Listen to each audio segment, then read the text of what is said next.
సినిమాతోనే స్టార్ట్ అయింది. ఇంచుమించు వీళ్ళందరూ నన్ను హీరోగా పెట్టి సినిమాలు తీసిన వాళ్ళే. ఈ చిన్న సినిమా అన్నది లేకపోతే 24 క్రాఫ్ట్స్‌లో ఉన్న వర్కర్స్ బతకడం చాలా కష్టం. చాలామంది నిర్మాతలకి ఇప్పుడు చిన్న చిన్న ఆశ ఏంటంటే 'పెళ్లి చూపులు' సినిమా హిట్ అవ్వటం వల్ల కొత్తగా ప్రొడ్యూసర్ రావటం జరిగింది. సంతోషం అది. వాళ్ళు చేసుకున్న ప్లాన్ ఇందాక రామ్ సత్యనారాయణ గారు చక్కగా మాట్లాడాడు.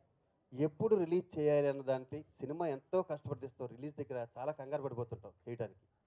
ఒక నెల ఇప్పుడు ఎలా అయితే వాళ్ళు సురేష్ బాబు గారిని ఇలా కాంటాక్ట్ చేశారో, అలాగే ఇక్కడ పెద్ద పెద్దలు సాగర్ గారు గాని, రామకృష్ణ గౌడ్ గారు గాని, అలాగే మా నాయుడు గారు గాని అందరూ ఉన్నారు.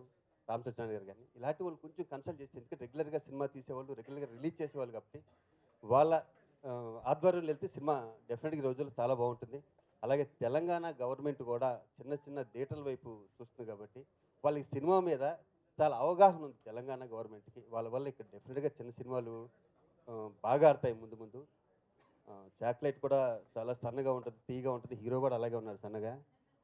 ఎక్సైటెడ్ ఈ మూవీ చాలా రోజుల తర్వాత as a main lead perform చేస్తున్నాను అండ్ వెంకన్న గారు పవన్ వాళ్ళందరూ యూనో బిహైండ్ ద స్క్రీన్ పడిన పాటలన్నీ చూశాను but Dev really given their heart and soul and I think ప్రతి సినిమాకి ఇస్తారు దీనికి కూడా అట్లానే కాంప్రమైజ్ అవ్వకుండా ఫస్ట్ టైమర్స్ అయినా కూడా ఇచ్చారు and thank you so much Shakeel garu for making me sing my first song ఈ సినిమాతో ఐ థింక్ సింగర్గా అరంగేట్రం చేస్తున్నాను and thank you so much script చాలా బాగుండింది that is the reason why I opted for the movie and rushes చూసాను when I was dubbing I liked it and I hope మీ అందరూ కూడా నచ్చి అండ్ చాలా పెద్ద సక్సెస్ అవుతుందని థ్యాంక్స్